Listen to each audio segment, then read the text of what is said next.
You. So of course my Zoom chose right then to update. I'm like, really? Really? I was just here and you okay. But I am Peyton. For y'all who don't know, I'm coming at you from the North Georgia, Tennessee line. And this is my friend Christina Lardie. She is coming in from California, correct? Yes. Middle California or Near South? Sacramento. Okay. Perfect. And how we met is actually, we haven't met in real life, but how we met is a wonderful story. As you will see behind her, she has the wonderful Patriot flag, and on her shirt, Patriot tank top. And we met through the official Patriot Gear brand. And I was very, like, some of you may know, I'm extremely introverted and I don't make a lot of friends. Like, I just, I'm good with God and my dogs. I'm fine. But the Patriot brand, I'd been sitting back and watching the owners, Ian and Maddie, for years. And I really resonated and admired what they were doing within the community. So I signed up to become an ambassador for them. And when I did, I met Christina and she came along. It made me feel so welcome and part of a family from moment one. And I loved that because I admire that quality in you. I love that so much. So tell me a little bit about how you got started with the Patriot Gear family. Uh, so a little background about me too. Like people think that I'm extroverted. I am not. I am definitely an introvert. I have gone most of my life being a loner. I've done a lot of digging within the last couple years and realizing more of why I'm driven to do certain things, but where I'm at now, a lot of it is due to official Patriot gear. So, during COVID, stuff changed and people weren't communicating with each other. And then it's a little bit more difficult to ignore the things that are happening in the world.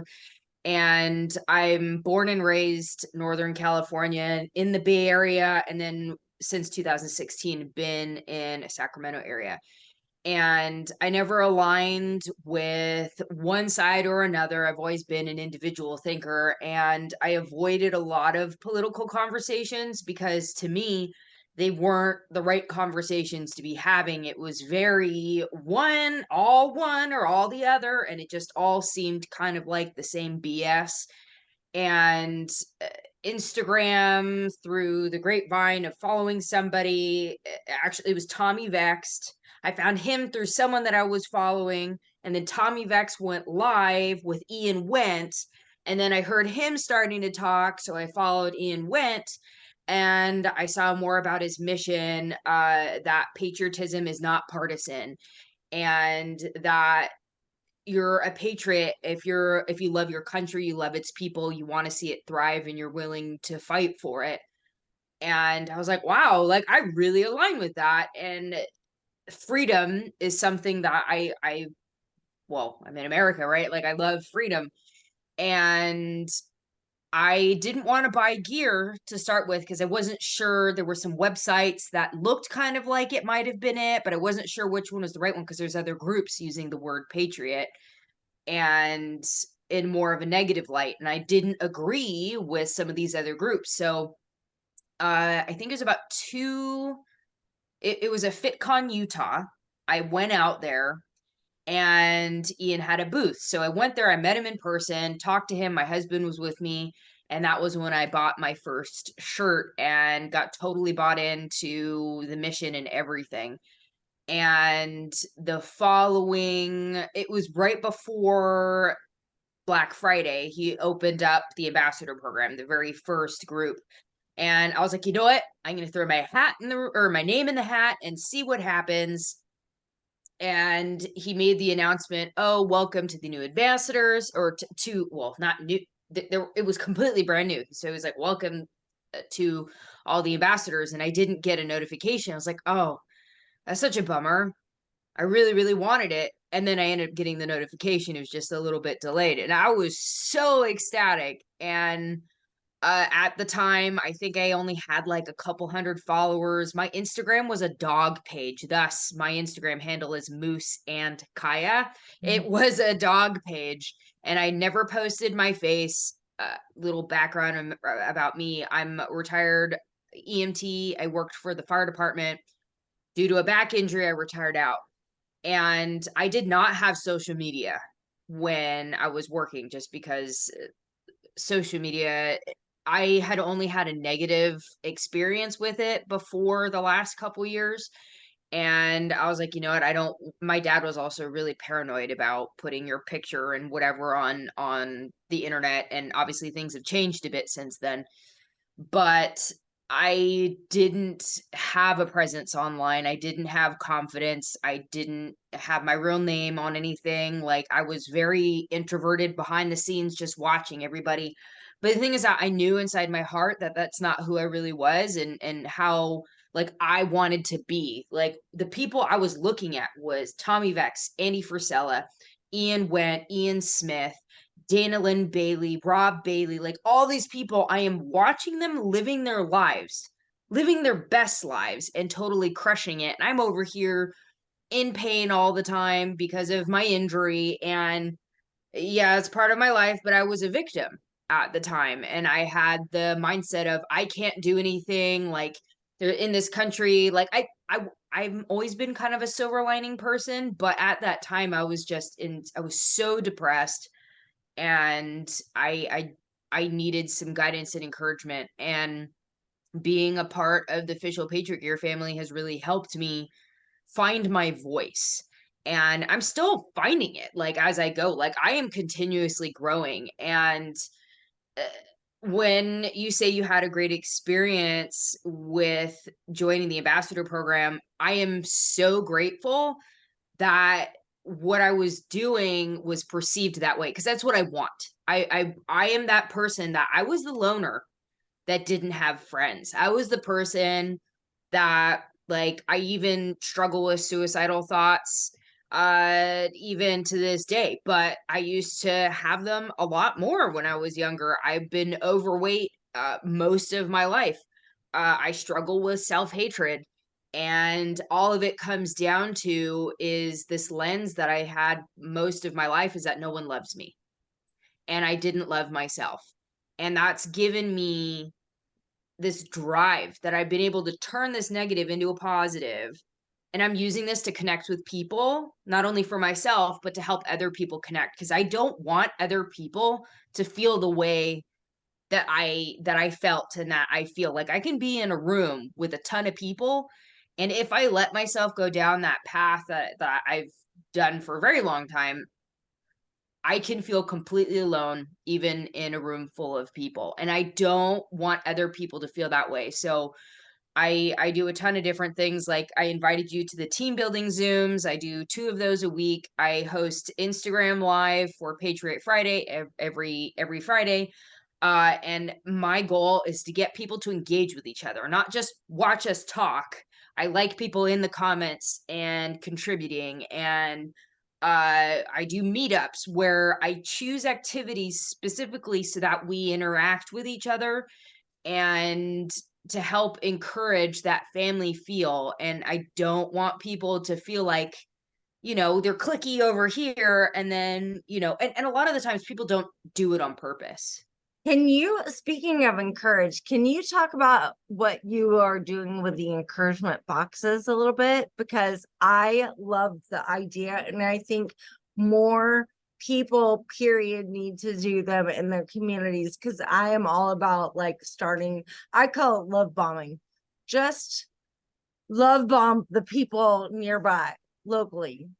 Show I them. love that. So what I do will you grab props. I will grab props for you. I love that so much. Those Well, it just so happened that I'm like right next to all of this stuff. So this is the encouragement box. For those of you who have heard of it, the $100 Dinner Club was created by Jimmy Rex. and he inspired me to create my own twist on it, which now I call the encouragement box. And when we go out and use the encouragement box, it's a Patriots Pay It Forward meetup or gathering. It's usually a dinner or a lunch. We'll go out to a restaurant with a group of people. We will sit down, eat our food regularly, pay tip as normal. And while we're eating, I pass this box around. And in this box, I have a stack of note cards, and every person writes an encouraging note of some kind. Many people have a hard time writing encouraging notes. It's something you kind of need to practice, especially if you're not used to encouraging yourself. If you don't have that good self-talk and you need to practice that, writing encouraging notes can actually be a little bit difficult. But this is great practice, that you write an encouraging note, you fold it up and put it in the box. And at that time, you add cash into the box as well. So the thing about $100 dinner club, and then oh my gosh, why am I going blank on his name? Dan Fleischman, he does the $1,000 dinner club. One thing that I felt was missing were for people that might not be able to contribute $100 but want to contribute and do something nice. That's why when you pass this box around, it's anonymous. Would you contribute? The goal is $100 cash per person, but that is not the requirement, nor do people get flack for not contributing $100. It's about what you can give and the act of just giving and doing something nice for another human being. And we pass the box around, and then I do a presentation. I get permission indirectly from the server. I'll usually go, hey, like I do these things once a month. We do this presentation. I just have you write a dream on a piece of paper and put it in a box. Can you help me? And we record it. They're like, yeah, okay, cool. So they come over. I have them write a dream or a goal on one of the note cards. I have them fold it up and put it in the box. And then I have them share what their dream or goal was. For example, the last woman, we did it in St. Louis. She said her dream was to go scuba diving. So I had her put it in the box. I handed the box to her and had her open it and let her know that we were able to give her, I believe hers was $510. The most we have done was $1,100. That was in Idaho the week prior to that. And the box at that point is filled with encouraging notes and then accumulative cash from people. And I make this box brown for the reason of the little things matter. Every interaction that we have with another human being has the potential to have a positive impact on their life. And it doesn't have to be flashy. And I made this box completely plain because it's not supposed to be flashy. It's not supposed to be something that calls attention. And, you know, you might not think just saying something nice to a stranger, like if you pass by someone in the store and you're like, wow, that's a really pretty dress, or like nice shoes, or like, obviously don't be a creep, but like just saying something nice to somebody. Your server's doing a great job. Hey, like, I really appreciate you. I know how busy it is right now, but you're doing an amazing job. Like, you're great. You know, little things like that, we don't believe most of the time that it will do anything good. And that's what I'm giving like a visual and an experience for people to have. So I travel. I do this once a month, and I've been trying to travel and do it in different places so other people can be there and experience it in person and feel encouraged to do it on their own. But also we post it online, not for me to get credit for it. But It's for to people to get inspiration. And I'm a big believer in duplication. Like if you show someone how to do something and it is simple to do, it can be done again and duplicated. And you are one person. Let's say you can only reach 12 servers a year. But if you interact with me and I decide to do it, all of a sudden you're reaching 12 more servers a year. And if I have a friend who loves that idea as well, now you're reaching 12 more servers a year. And before you know it, you could be reaching 1,200 more servers a year, because it's just rippling and rippling and rippling. And it's like, there are so many ripples of hatred and division that I really love to see people coming together in the community and making ripples of positivity. I really do. Yeah, I agree with that. And it doesn't have to be just this box. It doesn't have to be exactly how I do it. It doesn't matter if you have any money. You don't have to have pieces of paper. You can hold the door open for somebody. You can help them take out their groceries. You can mow your neighbor's lawn for an elderly person who might not be able to get to it, or someone who works a lot. Like, everything that we do, whether we believe it or not, it matters. It's the small things. They don't have to be these grand, like, oh, these celebrities. That's all we see. Celebrities and people with all these big followings, and oh, like, someone's gonna come save us, someone's gonna do it for us. No. The true definition of empowerment, like, you have to empower yourself. No one is going to empower you. You have to be the one to empower yourself, and you inspire others to do that. And that's what I'm trying to do by leading by example. And like, my goal is to help other people feel loved. Yeah. And that starts with us loving ourselves. Mm-hmm. Like, you're never going to feel loved if you don't love yourself. One of my mentors said, if somebody walked in your house and talked to you the way you talk to yourself, would you hug them or slap them? Or punch them in the face, or all of the She's like, things. because if you would slap them, then you need to change your self-talk. And you need to wake up and tell yourself in the mirror every morning that you love yourself. And it's okay to do the best you can do. And not to compare your day one to somebody else's day 10,000. Well, even both of their 10,000th day is going to look different. Every single, like, comparing ourselves to other people to be inspired and to help us push ourselves is not a bad thing. No. But when we look at someone else and go, oh, must be nice, or, oh, like, what, even if, let's just say that's the case, what if they got lucky? What if, what benefit is that going to do you to have that mindset? It does nothing positive. Us sitting here and complaining about the government and all this other stuff. Yeah, it's good to be educated.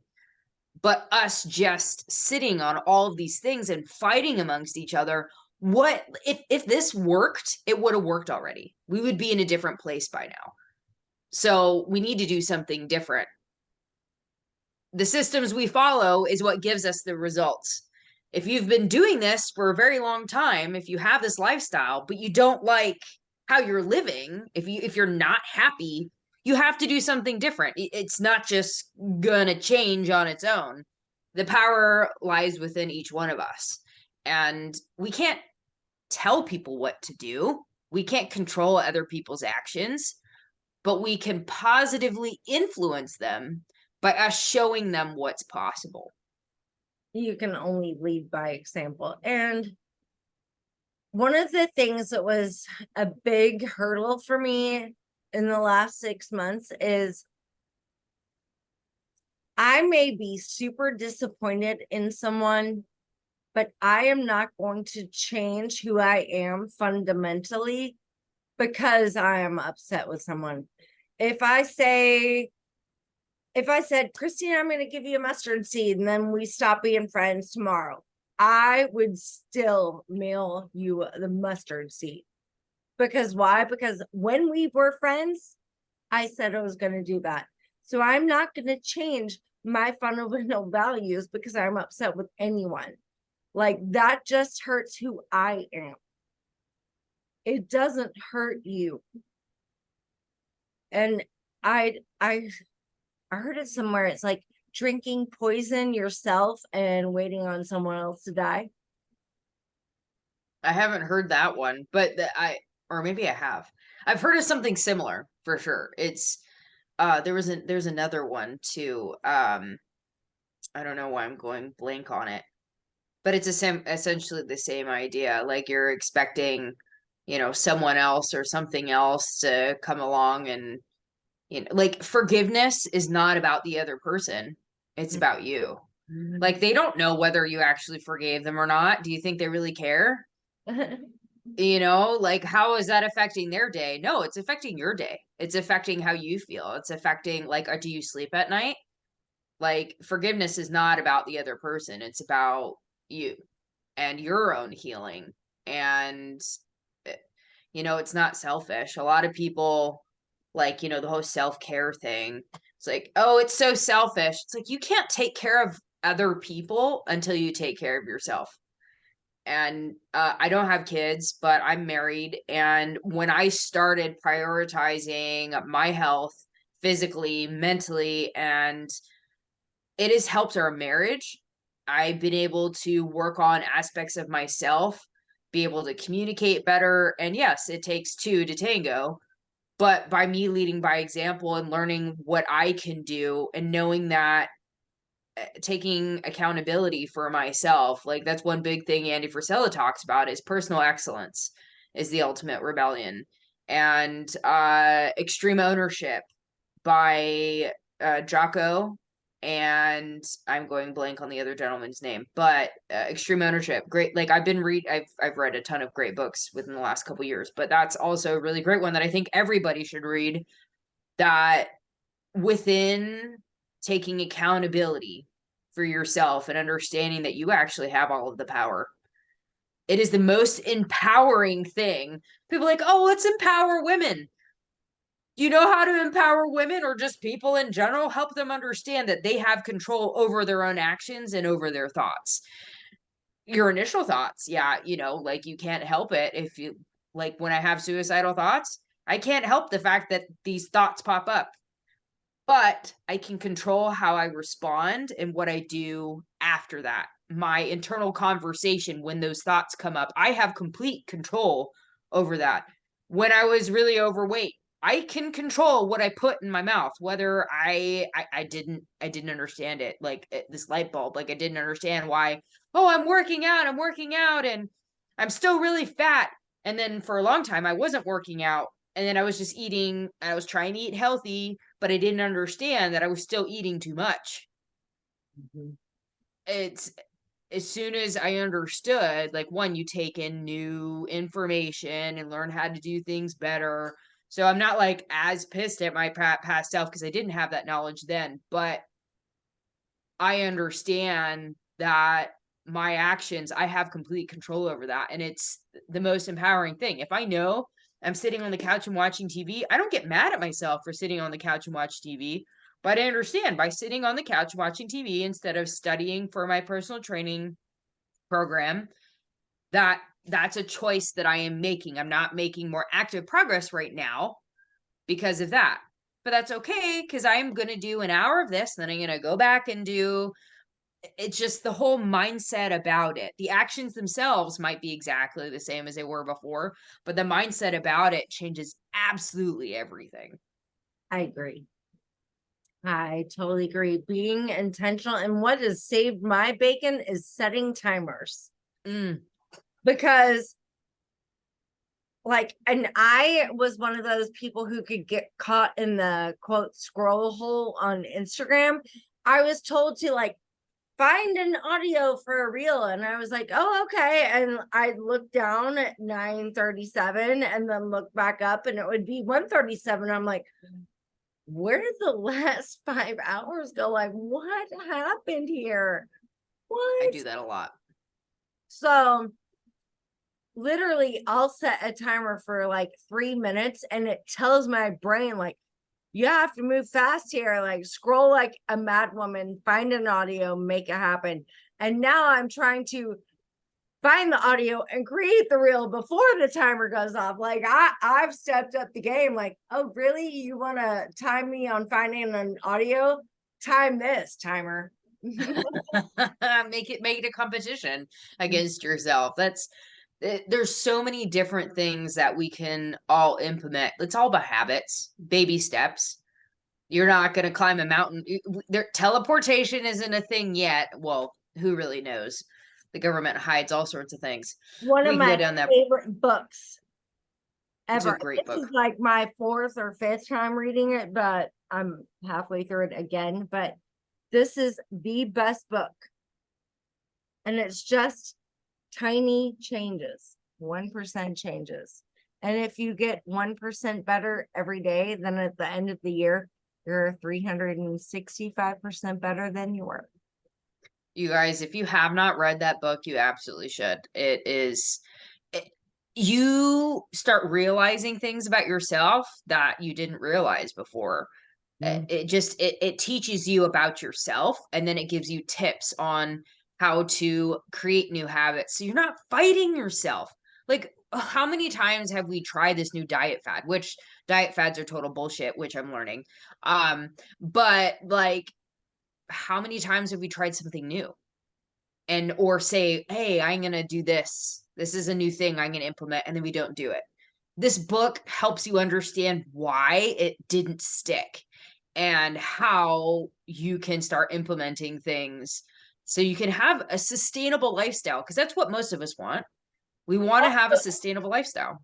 When I read it, like I've read it and then read it a second time, I learned something different the second time. The third time I read it, I saw something else. I was like, oh, and that's what encourages me to keep reading it is every time I read it, another nugget of information sticks with me. And I'm like, oh, here we go. So I'm able to implement more and more and more as I read it over and over and over.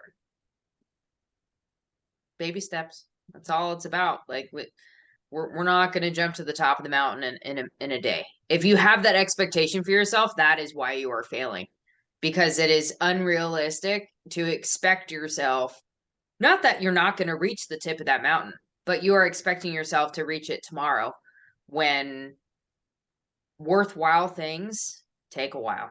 And sometimes things line up and things work out faster for some reason or another.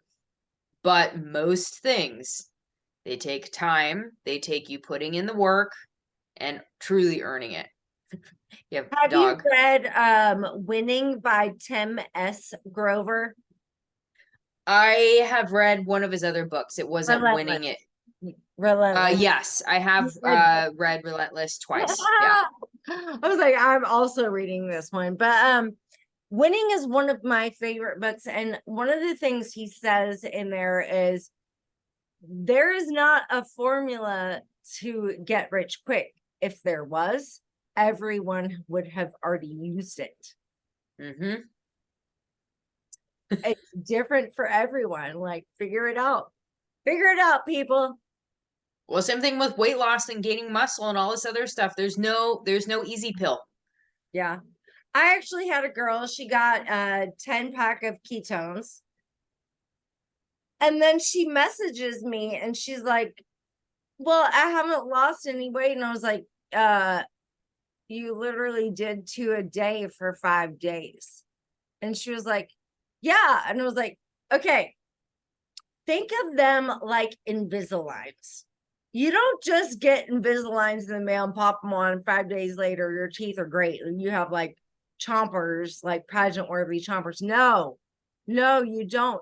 You wear them for like 6 weeks, you send those off, get a new mold. Like, you're slowly progressing into straighter teeth. It's the same thing with ketones. I didn't just wake up one day and 145 pounds of fat was gone. No, I did it slowly over time and consistently. But one of the things that I was talking about to one of my friends is now that I've reached my goal weight, I know it's going to fluctuate a little bit because as I'm losing fat, I'm also working out and gaining muscle. So the scale is going to go back up, but I'm going to, like, my dress size is going down, but the scale's going up. So, And then you also, inflammation. There not all inflammation is bad. When you're gaining muscle, you have to rip and break down the muscle in order to build new muscle. So yeah, it's good stuff. It's good stuff. Well, I appreciate you so much for making me feel welcome and all the things, and just telling a little bit about yourself to people, because I do feel it's important. And where can people find you? I know that Instagram is a great hub for you. Yeah, Instagram is my main one. It's at Moose and Kaya, MOOSEANDKIYA. Perfect. And I'll also put that in the notes on Rumble. Awesome. Thank you. Thank you so much.